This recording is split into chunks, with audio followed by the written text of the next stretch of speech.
Today, I want to talk about the huge market maker that's desperate for cash and is about to be liquidated.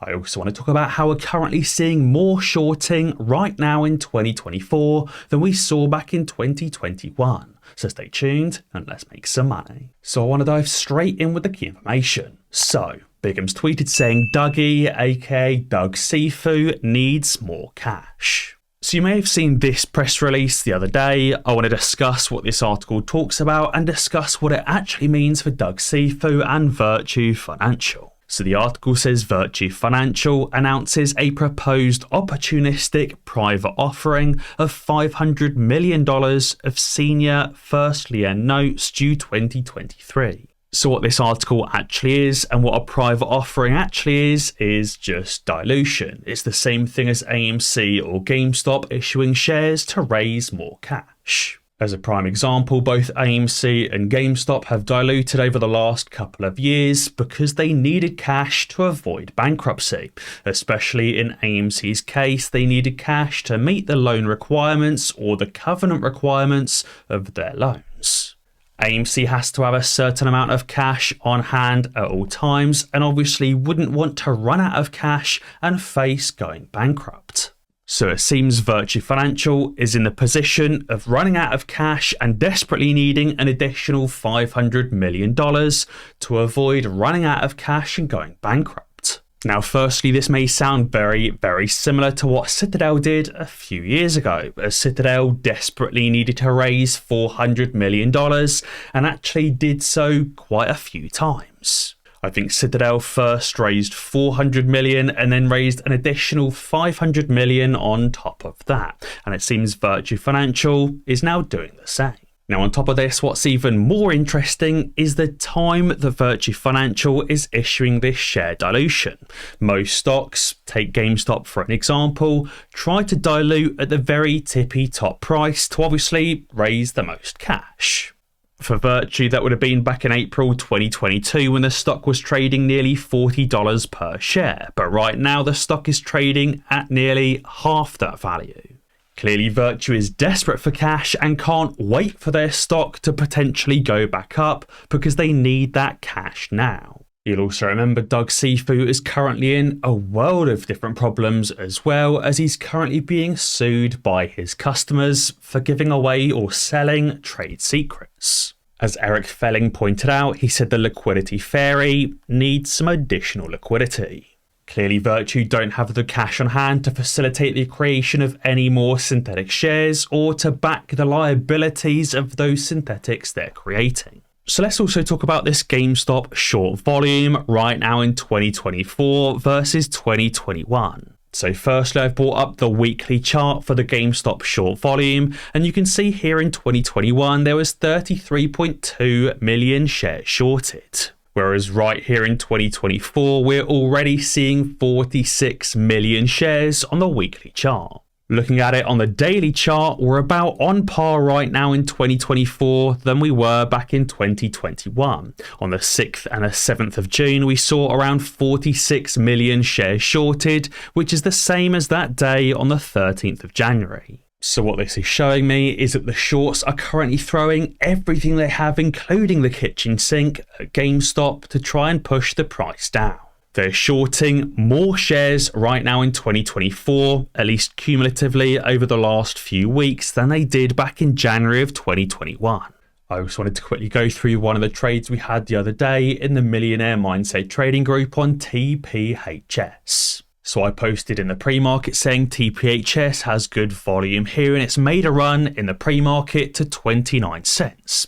I've set my price alerts at 28 and 29 cents to buy that 29 cent breakout. And we can see when the market opened, TPHS pushed over that 29 cent level and ran all the way to 48 cents for a 66% gain. Now, Expend Bull jumped on the trade, buying in at 28 cents and selling at 42 cents. So if you guys want these kind of daily 60+% gains, be sure to join the Millionaire Mindset trading group using the link in the description below. But what's also interesting is this post on Superstonk that says you probably know the GameStop short volume is right now at an all-time high. But did you pay attention to the sequence of events from 2021? So it says here, and I'll zoom in a second, saying, take a look. The short volume peak occurred 11 trading days before the sneeze of 2021.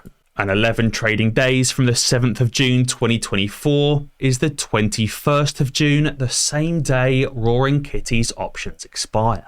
So as I said, the peak shorting volume in 2021 wasn't on the 27th or 28th or 26th of January. It wasn't on the 26th, 27th or 28th of February. It was actually on the 13th of January. So you can see here the peak short volume occurred on the 13th of January, but the run-up in GameStop didn't occur until 11 trading days later, or 15 days later on the 28th of January. Therefore, if we implement that same 15-day or 11 trading day span right now from the 6th or the 7th of June, it takes you to the 20th, 21st of June, which suggests the largest run in GameStop may not have happened yet. I think this is actually going to tie in quite nicely with the next two FTD releases as well. We can see on the 17th of May, the FTDs and AMC and GameStop spiked, and I can only imagine how high the FTDs are going to be for the first week of June. So effectively, both the short volume and the number of FTDs are both pointing to the potential fact that GameStop hasn't yet experienced its largest run. And this also links in nicely to the fact that back in 2021, Thomas Petterfy stated that when the shorts are unable to deliver the shares, the broker representing loans must, according to the rules of the system, enter the market and purchase the shares at any price. If and when Roaring Kitty exercises those options, the market maker has to go into the market and buy up those 12 million shares. And that may be why Virtu is desperate to raise an additional $500 million because they don't have enough cash. And especially if both the FTDs and the shorted volume are pointing to the potential fact that GameStop hasn't run up to its highest point yet, Roaring Kitty would almost certainly be exercising in the money to make the market makers buy him the shares.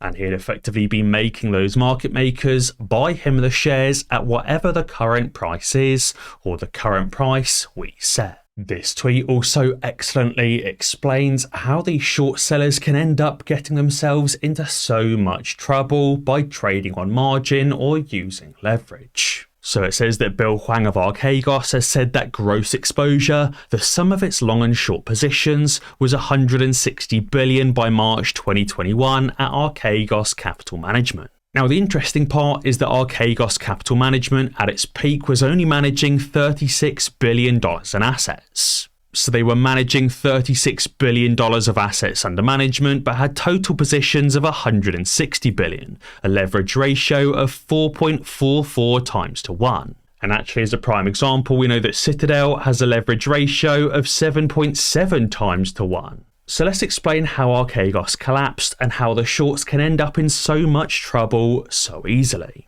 So Archegos had positions of $160 billion, but those positions declined by slightly over 20%, leaving the positions worth just $128 billion. But if you calculate the decrease in their portfolio from $160 billion down to $128 billion, we realise that Archegos lost over $32 billion. Now, Archegos was only managing $36 billion in the first place, so destroyed pretty much their entire portfolio.